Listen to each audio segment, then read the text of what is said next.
Dans ce message, c'est un message je vais parler sur la prière et principalement la prière du Notre Père comme guide aussi lorsque nous prions. Et donc on pourra voir cela sur notre site. Alors, comme je disais, je vais parler sur la prière du Notre Père. Je donnerai une image concernant cette prière. C'est l'image d'un gâteau. En le voyant, on peut dire qu'il est beau, mais c'est en le mangeant qu'on peut dire qu'il est bon. C'est une belle prière, la prière de Notre Père. Mais je me suis rendu compte que bien souvent, on ne la comprend pas si bien que ça, cette prière. Je me souviens, dans mon enfance, j'utilisais cette prière, je ne dis pas comme porte-bonheur, mais pour qu'elle me fasse marcher dans ce que je faisais. Je me rappelle une fois, j'étais au foot, c'était un match très important, on voulait le gagner, j'étais dans les buts, et je voulais tellement, je n'étais pas encore converti, et je priais cette prière du Notre Père. Je dis Seigneur, je disais pas Seigneur, à l'époque je répétais cette prière machinalement, pensant que ça marchait comme ça en fait.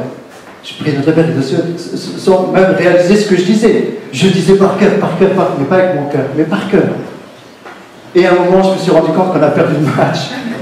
Bon, j'aurais pu le gagner quand même, mais c'est simplement pour dire que moi-même, j'utilisais très mal cette prière. Et il a fallu tout doucement que je comprenne ce que cette prière voulait dire. Comment prier en tout cas. Alors nous retrouvons cette prière deux fois.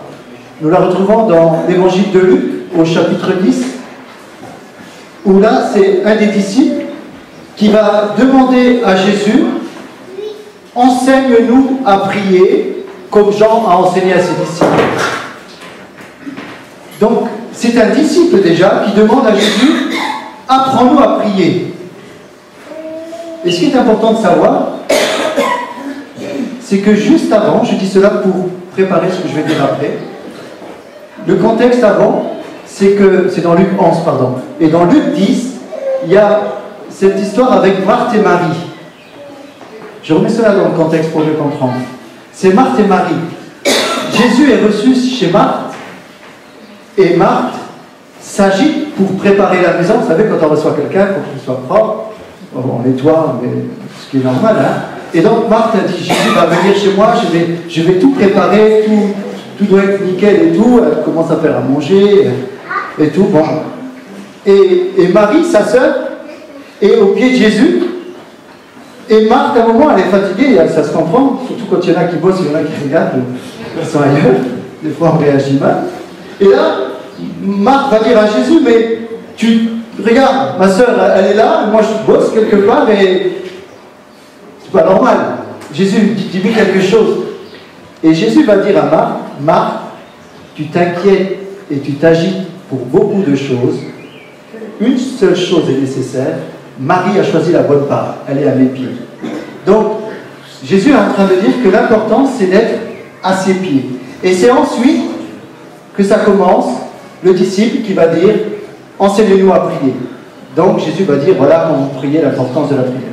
Donc ça, c'est dans Luc. On retrouve cette prière dans Matthieu 6, on va l'afficher, 6, 9. Je dirais que c'est une prière un peu plus complète, qui est complète. Et donc, voilà un modèle de prière. Ce n'est pas nous, ce n'est pas l'Église qui va vous dire voilà comment vous devez prier. C'est Jésus lui-même qui va nous donner un modèle à suivre dans la prière. Souvent, des personnes me disent mais je ne sais pas comment prier. Je ne sais pas quoi dire à Dieu. Je commence et puis après je ne trouve plus les mots. Vous allez voir que cette prière, on peut passer des heures avec cette prière de notre Père. Voici donc comment vous devez prier. Notre Père qui est aux cieux. Qui connaît cette prière? Levez la main. Je vous ai vu. Ça m'encourage quand je vois des mains qui se lèvent. Voici donc comment vous devez prier. Vous pouvez la faire dans votre cœur. Notre Père qui est aux cieux, que ton nom soit sanctifié, que ton règne vienne, que ta volonté soit faite sur la terre comme au ciel. Donne-nous aujourd'hui notre pain quotidien. Pardonne-nous nos offenses, comme nous aussi nous pardonnons à ceux qui nous ont offensés. Ne nous induis pas en tentation, mais délivre-nous du malin. Car c'est à toi qu'appartiennent dans tous les siècles le règne, la puissance et la gloire. Amen. Jésus va apporter un nouveau concept, quelque chose de nouveau dans cette prière. Lorsque Jésus va dire voici comment vous devez prier, dites notre Père. Ça, notre Père, nous on le dit comme ça, on trouve ça normal. Mais à l'époque, appeler Dieu notre Père, c'était explosif. Vous savez qu'une des raisons pour laquelle on a crucifié Jésus, qu'on l'a mis à mort, c'est parce qu'il a osé appeler Dieu son propre Père.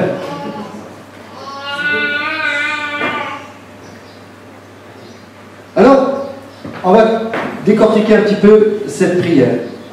Cette prière est faite en deux parties. La première partie est faite en direction de Dieu, sur la louange, sur l'adoration. Et la deuxième partie est en notre direction, nos besoins. Je vais y revenir. Alors, on va commencer avec notre Père. Lorsque nous disons notre Père à Dieu, moi si je dis à Dieu, je l'appelle mon Père, je suis heureux parce que j'ai eu la chance d'avoir un Père merveilleux. Je me souviens d'une fois, une personne, lorsqu'on lui a parlé que Dieu était amour, que Dieu était un Père, notre Père, elle a eu une réaction assez vive. Le fait d'avoir prononcé le mot Père, ça lui a fait du mal. Elle dit, mais tu ne sais pas ce que j'ai vécu avec mon Père? Moi, je ne pensais pas à ça. Pour moi, on dit que Dieu est le Père, donc on a tout compris. Mais je me suis rendu compte que, malheureusement, pour certaines personnes, appeler Dieu Père, Papa, lorsque certaines personnes ont vécu des choses difficiles, rejet, abandon, divorce, ou des fois ça va même plus loin, lorsque certains ont été abusés par leur père même. Et lorsqu'on leur parle de l'amour du Père, on peut comprendre aujourd'hui qu'il y a une réaction chez personne.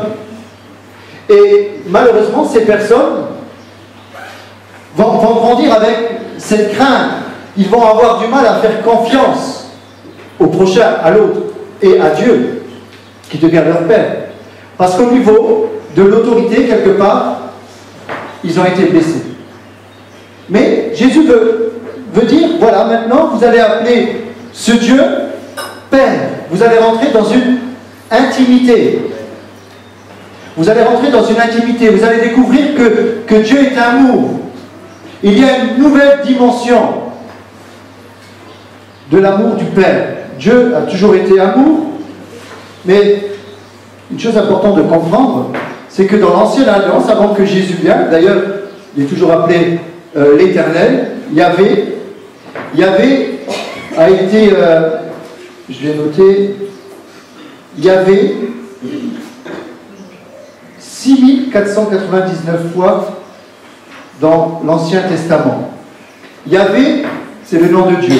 Le nom de Dieu qui veut dire « je suis », qui est traduit aussi par notre Père, par Père. Donc, ça je ne savais pas, c'est en étudiant que j'ai compris, que Yahvé est traduit aussi par Père. Donc, le nom de Dieu, Dieu est un Père. Alors, concernant le nom de Dieu, notre Père, donc je me mélange un petit peu, mais je reviens sur notre Père.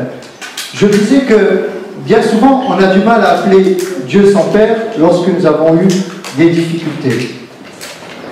Mais Dieu est amour, Dieu nous aime. Notre Père qui est aux cieux, que ton nom soit sanctifié. Qu'est-ce que ça veut dire? Que ton nom soit sanctifié. Qu'est-ce que ça veut dire? Moi j'ai souvent prié sans comprendre ce que ça voulait dire. Que ton nom soit sanctifié. Il faut comprendre que dans la culture biblique et à l'époque, le nom représentait la personne, la personnalité, le caractère de la personne. Lorsqu'on parlait du nom, on avait une idée de qui était cette personne. Par exemple, Joseph veut dire Dieu ajoute, Dieu donne une descendance. Paul veut dire petit, Saul veut dire petit, faible. Chaque mot dans la Bible, chaque nom, représente quelque chose. La personnalité.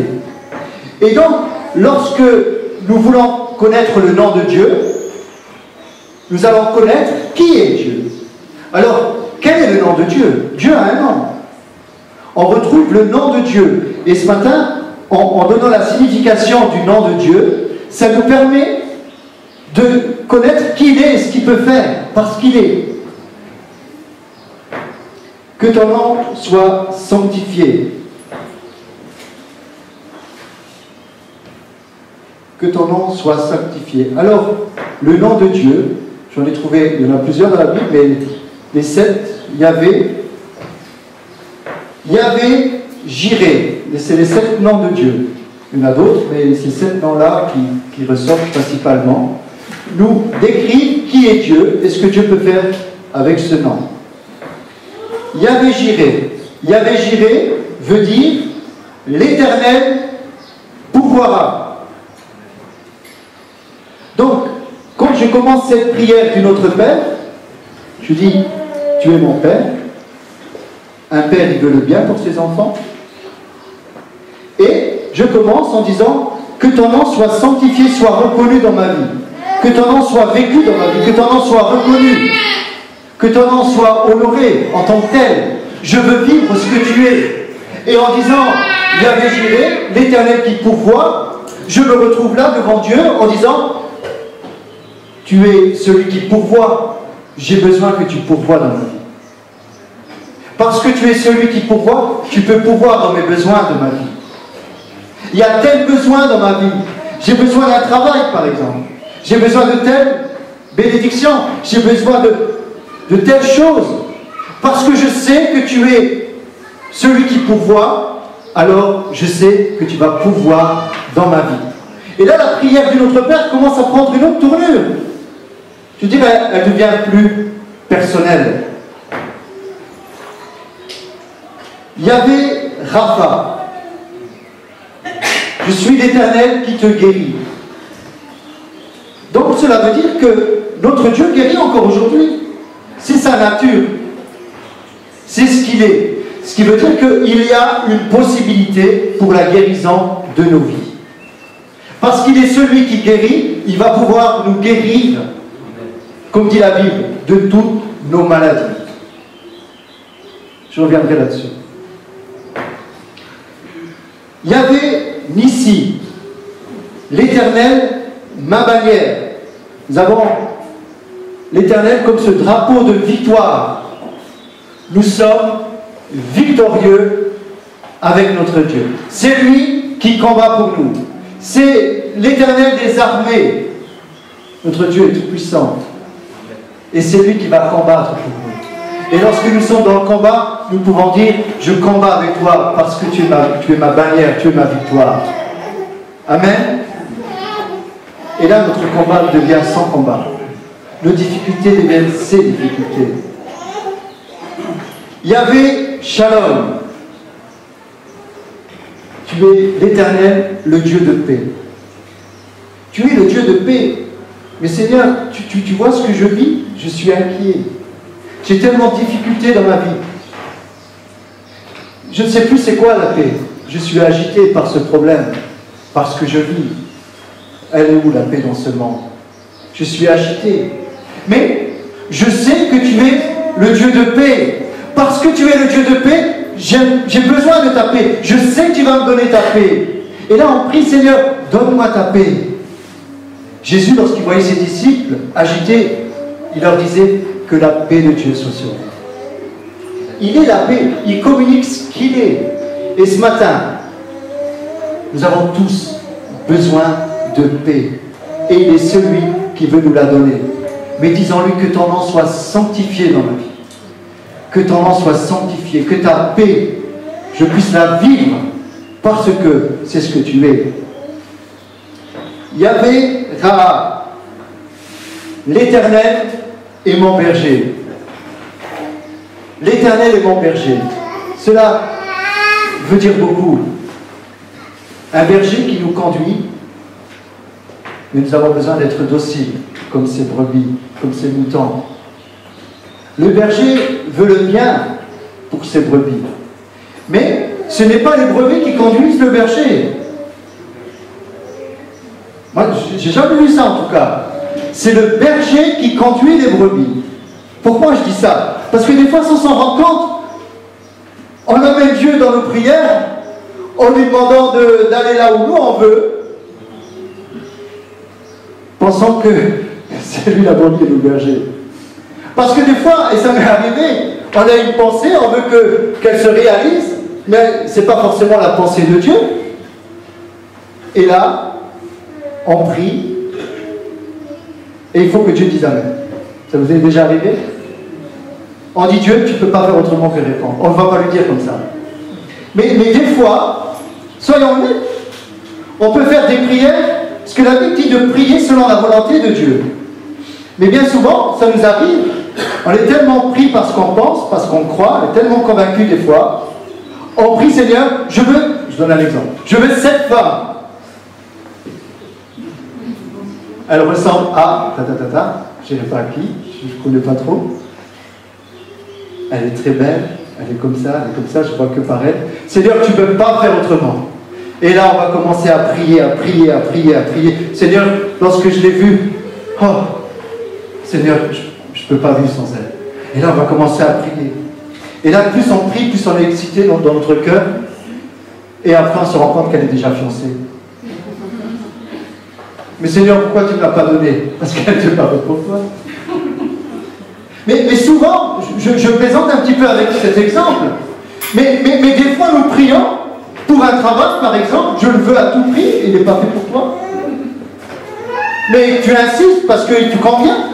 Moi j'ai vécu cette expérience tout au début, avant d'aller travailler sur le Luxembourg. Je voulais à tout prix travailler tout près de chez moi. Et j'ai prié, j'ai fait bras de fer avec Dieu. Et il m'a donné un travail tout près de chez moi, à Agodange, à quelques kilomètres. Au bout de quelques mois, je me suis rendu compte que ce n'était vraiment pas la volonté de Dieu. J'ai dit, Seigneur, envoie-moi où tu veux. Et là, j'ai compris que je devais aller au Luxembourg pour plusieurs raisons.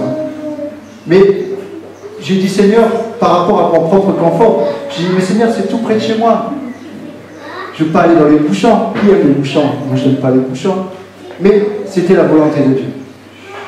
Voilà, simplement pour dire que si nous apprenons, comme disait Mario, et d'ailleurs je félicite Mario, c'est lui qui a composé ce chant, j'écouterai la voix du bon berger. Et nous avons besoin d'apprendre à écouter sa voix. Mais lorsque nous entendons sa voix, si vous entendez sa voix, est-ce qu'on peut l'entendre? Est-ce qu'ensuite, on écoute ce qu'elle nous dit, cette voix? Si tu entends sa voix, n'endurcis pas ton cœur. Yahvé, Ra, l'Éternel est mon berger. Yahvé cite que nous, Dieu notre justice. Dieu notre justice. Bien souvent, nous sommes victimes d'injustice. Et ce n'est pas parce que nous sommes enfants de Dieu que nous sommes la balayure de ce monde. On peut faire de nous ce qu'on veut. Non. Nous avons un Dieu qui est juste, qui est également notre juste juge et notre avocat. Et dans certaines situations, c'est lui-même qui va manifester sa justice à notre égard. Nous avons un Dieu de justice, un Dieu qui veut nous faire marcher nous aussi dans la justice, qui veut nous faire marcher dans ce qui est juste, dans ce qui est droit. Et lorsque nous commençons à comprendre que c'est un Dieu juste, si nous voulons être à l'image de Dieu, si nous voulons faire sa volonté, nous devons, nous aussi, pratiquer les œuvres de justice. Yahvé Shama, Dieu présent, Dieu qui écoute, Dieu qui entend. Quand même, plaisir d'entendre. Quand nous prions, on sait qu'il y a quelqu'un qui nous entend. Ou des fois, quand vous parlez à une personne, la personne nous parle de son problème, et à un moment, elle vous dit, moi, ça m'est déjà arrivé quand je suis dans la lune, tu n'écoutes pas ce que je te dis. Tu n'écoutes pas ce que je te dis. Je dis, oui, j'entends. Oui, mais tu n'écoutes pas ce que je te dis. Mais là, Dieu, lui, il écoute, il entend, et il répond. Parce que c'est sa nature. Dieu est présent, il est toujours présent avec nous. La Bible dit, je suis avec vous tous les jours, jusqu'à la fin du monde. Dieu est présent, et dans ce que nous vivons, il nous écoute. Et ce n'est pas parce que nous n'avons pas la réponse à ce que nous demandons qu'il ne nous écoute pas. Et le moyen, je le dis souvent, le moyen par excellence où Dieu veut nous parler, c'est au travers de sa parole, au travers de la Bible. C'est magnifique. Combien de fois, et on peut tous témoigner, que Dieu nous a parlé avec amour au travers de sa parole. Il est celui qui est présent dans nos vies. Il veut être présent. Il nous écoute. Il nous entend. Et il veut répondre parce qu'il nous aime. Ensuite, que ton nom soit sanctifié, que ton règne vienne. Que ton règne vienne. Nous voulons que le règne de Jésus se fasse dans nos cœurs. Que le règne de Jésus se fasse dans l'Église. Que le règne de Jésus se fasse dans le monde. La Bible dit, le monde entier est sous la domination du malin. C'est une réalité. Le diable a un pouvoir sur cette terre. Ce pouvoir qu'Adam et Ève lui ont donné par leur désobéissance. Et depuis la chute de l'homme, la maladie, la malédiction sont entrées dans le monde. Sont entrées dans le monde. Et il a fallu que Jésus vienne par son obéissance, ce second Adam, pour nous racheter de cette malédiction. La Bible dit, car tous ont péché et sont privés de la gloire de Dieu. Mais grâce soit rendue à Dieu par son don ineffable. Dieu prouve son amour envers nous en ce que nous étions encore des pécheurs. Christ est mort pour nous.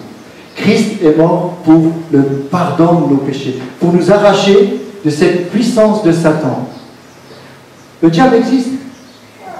Et si le monde entier est sous la puissance du malin, nous pouvons sortir de cette puissance du malin et nous placer sous la puissance de Dieu, sous le sang de Jésus. Et ça, c'est une réalité que nous avons besoin de comprendre.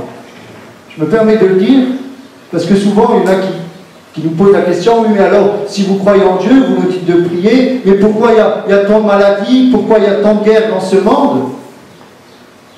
C'est vrai, mais c'est simplement parce que le monde a rejeté Dieu. Si on appliquait simplement ce premier commandement que Jésus va dire, tu aimeras ton Dieu de tout ton cœur, ton âme, ta pensée, et ton prochain comme toi-même, il y aurait déjà beaucoup moins de problèmes et de guerres. Et la maladie est rentrée dans le monde par la désobéissance. Mais voilà qu'un jour, on le retrouve déjà dans la Genèse, lorsque Dieu va donner le châtiment au diable, et il va dire de la postérité de la femme de Marie viendra celui qui t'écrasera la tête et tu lui briseras le talon. Il est parlé de Jésus déjà, qui allait venir pour écraser la tête du serpent. Et blessé le talon, Jésus a été blessé à la croix, son sang a coulé pour le pardon de nos péchés, mais également pour nos maladies. C'est par les meurtrissures de Jésus que nous avons été guéris, dit Pierre, dit Matthieu, dit Ésaïe.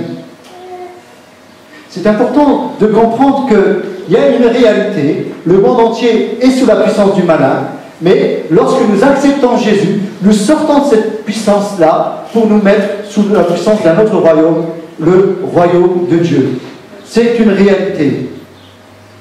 Et aujourd'hui, nous voyons malheureusement que c'est le diable qui règne dans ce monde. Mais pour nous, enfants de Dieu, qui acceptons Jésus, et en faisant cette prière, nous permettons à Jésus de venir régner et d'établir son royaume sur la terre. Que ta volonté soit faite sur la terre comme dans le ciel.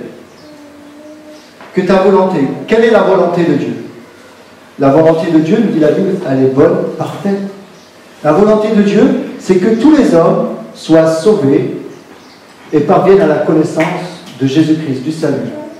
Que ta volonté soit faite sur la terre comme elle est faite dans le ciel. Je me suis souvent posé la question, mais qu'est-ce que ça veut dire? Que ta volonté soit faite sur la terre comme elle est faite dans le ciel. Quelle est la volonté de Dieu dans le ciel? Je disais, la volonté de Dieu, c'est que tous les hommes soient sauvés. Dans ce même mot sauver, dans l'étymologie, ce mot sauver, c'est ce mot guérir. Lorsque nous comprenons que dans le ciel, tout est parfait, il n'y a pas le mal dans le ciel, il n'y a pas la maladie, il n'y a pas toutes ces choses. La volonté de Dieu dans le ciel est parfaite. Et lorsque nous disons que ta volonté soit faite dans le ciel, sur la terre comme dans le ciel, nous amenons les réalités spirituelles sur notre quotidien, sur notre terre. Parce que dans le ciel, on est sauvé, on est guéri. Sur la terre aussi, je vais être sauvé, je veux être guéri. Je veux que ta volonté soit parfaite en moi. Parce que dans le ciel, c'est comme ça. Ta volonté, elle est faite dans le ciel. Et je veux qu'elle soit faite dans la terre. Et lorsque nous prions, c'est ce que nous disons. Que ta volonté soit faite sur la terre. Parce que nous savons maintenant qu'elle est pleine dans le ciel. La volonté de Dieu est bonne, parfaite et agréable. J'ai noté, Dieu a un plan pour notre vie. Et c'est sa volonté également que nous puissions entrer dans ses œuvres qu'il a préparées d'avance. Ça, c'est la volonté de Dieu pour notre vie. Dieu a un plan pour notre vie. Un plan de paix. Un plan d'amour. C'est à nous d'y entrer. Donc, je disais, cette prière est faite en deux parties. Maintenant, la deuxième partie s'adresse à nos besoins. Donne-nous notre pain quotidien. Alors, souvent quand nous faisons cette prière du Notre Père, nous commençons par nos besoins et après nous remercions. Mais je me rends compte que dans cette prière, il y a un ordre. Lorsqu'on rentre en prière, d'abord on doit remercier Dieu. D'abord on doit le louer. D'abord on doit l'adorer. Et après, on va lui communiquer nos besoins, lui donner nos besoins. C'est important de respecter Dieu dans ce sens-là, de l'honorer, de l'adorer, parce que c'est ce qu'il veut de nous, que nous puissions l'adorer. Venons devant lui en nous donnant gloire. Et ensuite, on commence. Donne-nous notre pain quotidien. Lorsque je fais cette prière, donne-moi le pain quotidien. Dans le pain quotidien, je peux m'empêcher de penser au travail, à la santé. Lorsque nous disons « Donne-moi notre pain quotidien », nous disons quelque part « Seigneur, merci pour le travail que j'ai. Merci pour la santé que j'ai. C'est toi qui pourvois à mon salaire. C'est toi qui pourvois à ma subsistance, à ma famille, à nos besoins. » C'est ça, donne-nous notre pain. Bien sûr, aussi, nous devons penser que nous sommes dans des pays où nous avons ce privilège de manger à notre faim. Mais il y a dans d'autres pays où il y en a qui prient « Seigneur, donne-moi mon pain quotidien » parce qu'ils n'ont vraiment rien à manger. On a souvent entendu ce genre de témoignages, principalement dans les orphelinats. Mais nous pouvons au moins remercier Dieu dans notre pays où nous avons l'abondance pour ce que nous avons. C'est important. Donne-nous notre pain quotidien. J'accélère un peu. Pardonne-nous nos offenses comme nous pardonnons à tous ceux qui nous ont offensés. Pardonne-nous nos offenses comme nous pardonnons, des fois on pourrait changer ce mot, à tous ceux qui nous ont défoncés. Des fois, c'est pas évident à pardonner. Mais j'ai compris une chose sur le pardon. C'est que bien souvent, nous disons à ceux qui s'approchent, il faut pardonner, il faut pardonner. C'est ce que dit la prière. Mais je crois qu'en analysant certaines situations, je ne sais pas comment les gens peuvent pardonner lorsqu'on les a violés, lorsqu'on leur a fait tant de mal. Je crois que ce qui va leur permettre de pouvoir pardonner, c'est de ne pas mettre, comme on dit, la charrue avant les bœufs. Il faut d'abord que ces personnes découvrent l'amour de Dieu. Il faut d'abord leur parler de qui est Dieu, du début de cette prière, afin de comprendre ce qu'est Dieu réellement. Et une fois que ces personnes ont compris qui est Dieu, quel est son amour pour nous, à ce moment-là, c'est lui qui va nous donner la force de pardonner. Et je fais souvent ce jeu de mots, le pardon, c'est pas le don de Dieu. Par nous-mêmes, on ne peut pas pardonner. Et on peut comprendre que certains sont marqués à cause de certaines blessures. Mais Dieu veut nous donner la force de pardonner. Mais pour cela, cette force, c'est lui qui nous la donne dans la prière, dans sa présence. Et ça, c'est important, parce que ça peut nous bloquer. Et on le retrouve d'ailleurs dans tous les évangiles, dans toute la Bible, l'importance du pardon. C'est tellement difficile de pardonner. Je ne vais pas soulever des blessures ce matin, mais j'aimerais vous dire que lorsque nous n'arrivons pas à pardonner, c'est nous-mêmes qui souffrons les premiers. Je me souviens, on avait fait un voyage en Israël. Nous avions visité le musée de la Shoah, qui n'est pas évident, on voit des choses atroces. La persécution des Juifs, comment on les a exterminés. Et la guide, chaque voyage qui est organisé en Israël, c'est le passage obligé dans ce musée de la Shoah. Et la guide avait des larmes aux yeux et puis elle pleurait en sortant. Et elle me dit, jamais je pourrai guider des Allemands. Voilà ce qu'elle m'a dit. Et je dis, mais ils ont fait trop de mal à mon peuple. Et c'est vrai que quand vous sortez de là, vous êtes retourné là. Alors, je lui ai dit, mais j'ai essayé avec l'humour, dans ces moments-là, c'est pas facile. Je lui ai dit, mais tu es en train de souffrir là, une blessure qui date de plusieurs années. Mais en réalité, c'est toi qui souffres. Regarde dans quel état tu es. Demande à Dieu la force de pardonner à ceux qui t'ont offensé, à ceux qui t'ont fait du mal. Et ce sera toi qui seras la première libérée. Parce que celui, principalement chef Hitler, qui a fait cela, il aura des comptes à rendre. Et il n'est plus de ce monde.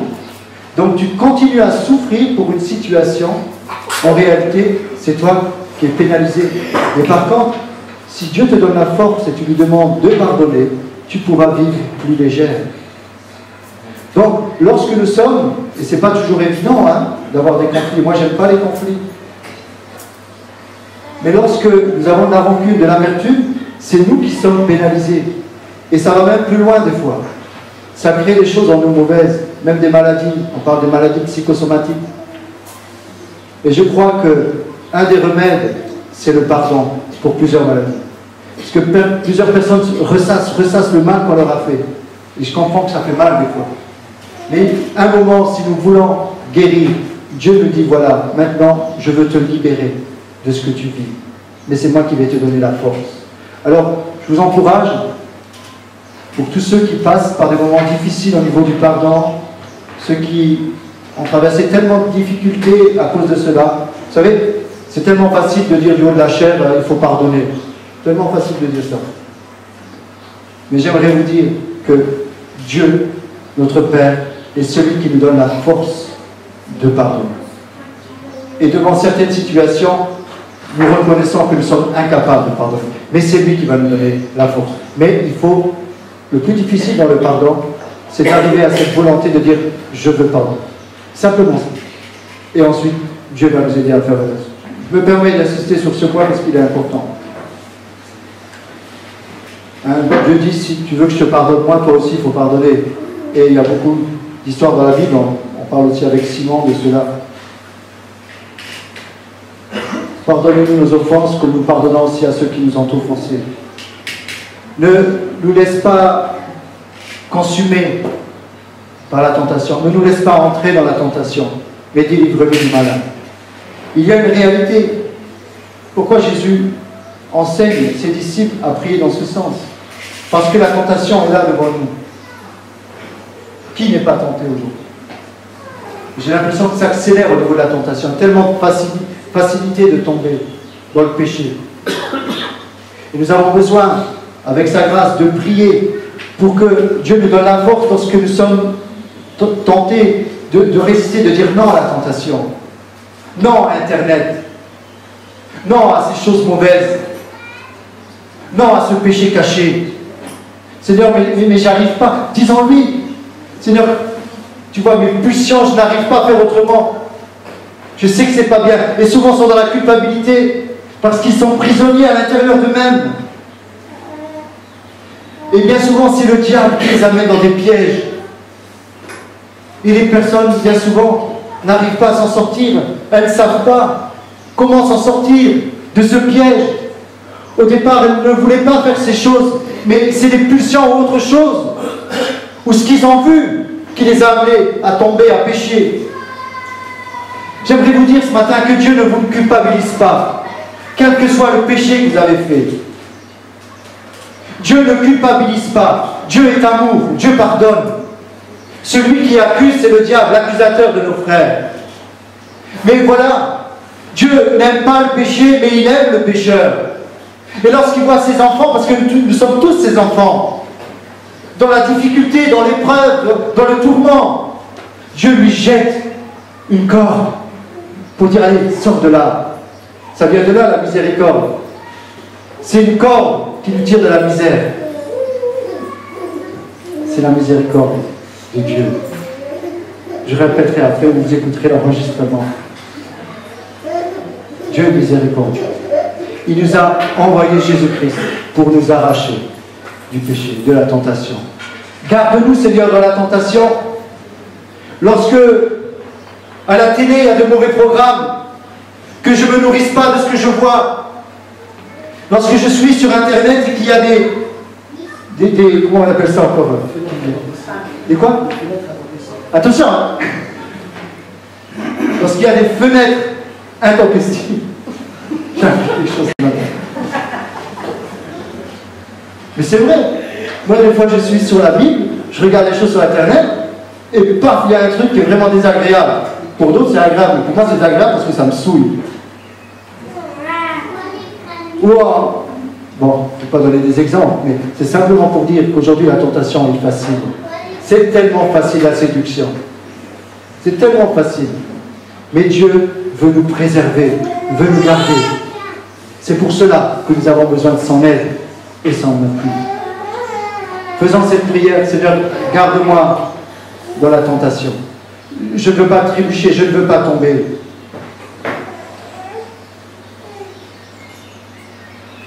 Ne nous induis pas en tentation, mais délivre-nous de qui? Du malin, du diable, du prince, de ce monde. Et là, nous pouvons terminer, comme nous avons commencé normalement, la prière.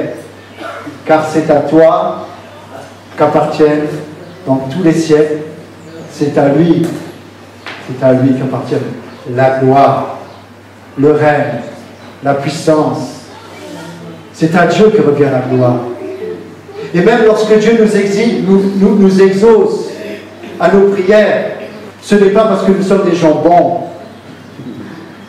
c'est parce qu'il nous aime. C'est parce que Dieu nous aime. Et toute la reconnaissance lui doit être rendue. Amen. Nous n'avons aucune gloire à tirer de nos prières. Même lorsque Dieu nous utilise pour des prières, c'est à lui que revient la gloire. Nous sommes simplement ses instruments.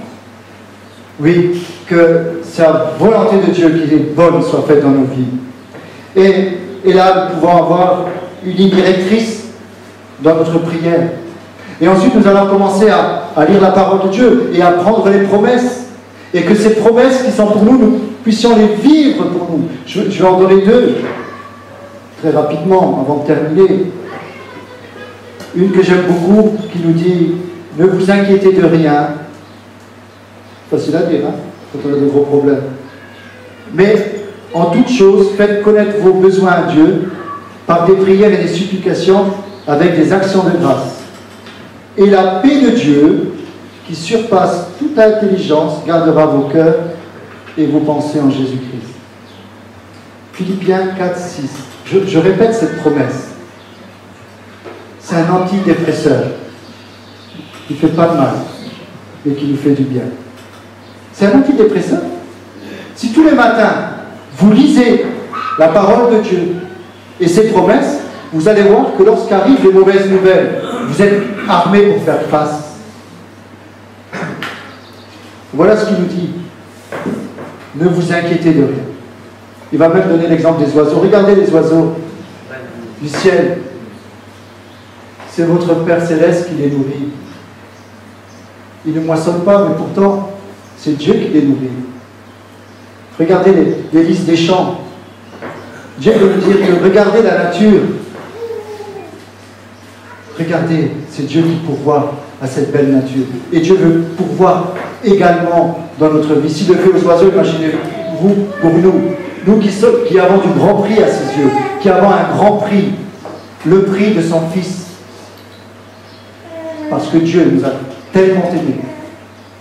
Il nous a tellement aimés. On est loin de s'imaginer la profondeur de son amour. Dieu a tellement aimé chacun d'entre nous qu'il a donné son Fils unique, Jésus-Christ, afin que chacun d'entre vous, chacun d'entre nous, ne périsse point, mais qu'il ait la vie éternelle. Car Dieu a tant aimé le monde qu'il a donné son Fils unique, afin que quiconque croit en lui ne périsse point, mais qu'il ait la vie éternelle. Il ne veut pas que nous puissions périr, mais parce qu'il nous a, il a donné son propre Fils. Voilà la valeur que nous avons aux yeux de Dieu, la valeur de son propre Fils. Ce matin, nous sommes tous aimés. Alors, ne vous inquiétez pas. Osez croire que vous avez un Père, un bon Père, qui vous aime et qui veut vous aider dans ce que vous vivez. Ne vous inquiétez de rien. Mais, en toute chose, faites connaître vos besoins. Bien sûr que Dieu sait tout, mais Dieu nous attend aussi dans la prière, dans l'intimité. Nous avons lu cette prière du Notre Père dans Matthieu 6, au début du chapitre. Il nous est dit, lorsque tu pries, entre dans ta chambre, dans un lieu d'intimité, et ton Père qui te voit, te le rendra. Voilà, vous voulez être efficace dans la prière? Première chose, commencez à avoir un lieu d'intimité. Elle est où votre chambre haute? Moi, bien souvent, c'est ma voiture, où j'ai ce privilège de venir à l'église prier. Mais c'est peut-être une chambre, c'est peut-être dans la cuisine, devant la vaisselle, quand on fait la vaisselle, ou je ne sais pas, le ménage. Mais si on peut avoir un lieu d'intimité, c'est encore mieux. Une chambre.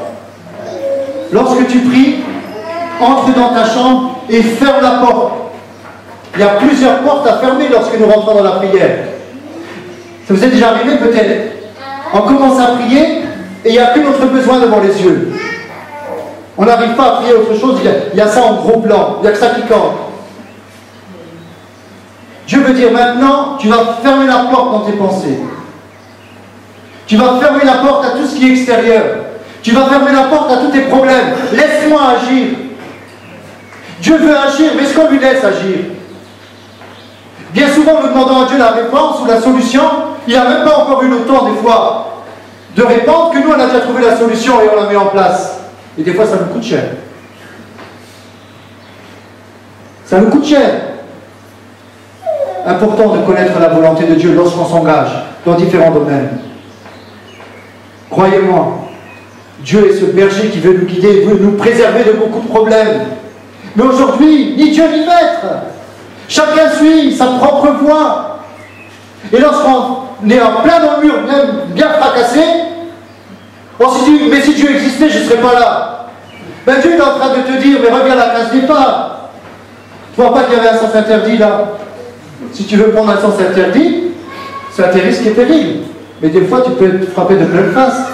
À quoi il sert le code de la route? Je pense que ceux qui l'ont inventé, ils savent ce qu'ils font. Hein. Ne faites pas l'expérience du sens interdit. Mais c'est vrai, c'est dangereux si vous le prenez. Et lorsque nous osons demander à Dieu de nous conduire, Dieu va commencer à nous dire, parce que Dieu parle, Dieu va commencer à nous dire, passe par là. Regarde, il y a un trou là. Passe par là. Là, tu vas crever là. Passe par là. Allez. Et tout doucement, Dieu va nous conduire dans de grands pâturages. Dieu veut nous conduire, mais est-ce qu'on se laisse conduire? C'est une question. Dieu est amour. Ça va faire 30 ans que je le connais et je ne peux pas parler de ce Dieu comme un Dieu lointain. C'est un Dieu d'amour que je connais comme mon Père. Et croyez-moi, il m'a bien souvent sorti de galères, de difficultés. dans l'intimité, dans les larmes, je venais dans sa présence en lui demandant des solutions. Qu'est-ce que je peux faire là? Et hop, une solution qui s'ouvrait à moi. Ou souvent, et bien souvent, qu'est-ce que je peux faire?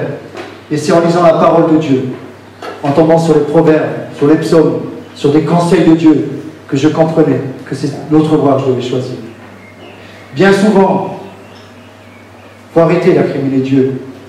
Nous nous retrouvons bien souvent dans des situations que nous avons nous-mêmes engagées, enclenchées. Si à l'origine, je répète, mais je sens ça dans mon cœur, j'ai vraiment cette pensée très forte, que bien souvent, nous nous retrouvons dans des situations. On demande à Dieu, mais comment que ça se fait que je suis dans cette situation? Dieu voudrait vous dire avec amour, c'est simplement parce que tu as pris une direction qui n'était pas la mienne. Mais Dieu qui est amour, lorsque vous vous repentez, vous demandez pardon, il rétablit bien souvent les choses. Ou des fois, il ne peut pas rétablir certaines choses, parce qu'il y a la conséquence de nos actes. Mais il va nous aider ensuite dans nos erreurs. C'est important de comprendre cette réalité-là. Ne vous inquiétez de rien, mais en toute chose, faites connaître vos besoins à Dieu par des prières et des supplications, pouvant le supplier avec des actions de grâce, des remerciements. Et la paix de Dieu, qui surpasse toute intelligence, gardera vos cœurs et vos pensées en Jésus-Christ. Je termine avec cette dernière promesse, Jérémie 29, 11. Prenez-les le matin avant de commencer la journée.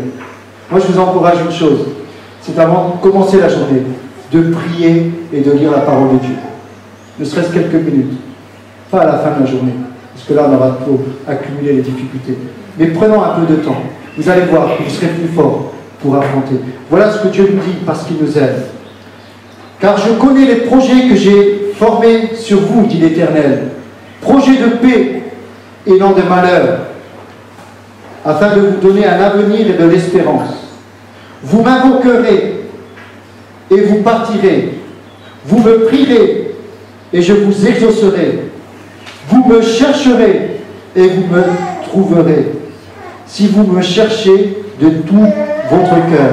Jérémie 29, 11. Vous me chercherez et vous me trouverez. Si vous me cherchez de tout votre cœur. Si nous cherchons Dieu de tout notre cœur, à ce moment-là, nous allons le découvrir. Amen. On va prier. Et je voudrais vous encourager ce matin, à vous qui êtes là, qui peut-être traversez certaines épreuves, vous êtes reconnus, vous qui avez besoin que Dieu agisse dans votre vie, vous qui avez besoin d'un exaucement de prière, je vous inviterai ce matin à faire un acte de foi, à vous approcher lorsque, avec les responsables, nous allons prier pour vous. Et nous allons simplement faire le contact sur vous. C'est-à-dire, Dieu nous dit qu'ils imposeront les mains aux malades pour ses besoins également, et ils seront guéris, ils seront visités. Donc, nous n'avons pas de pouvoir, c'est simplement Dieu qui nous utilise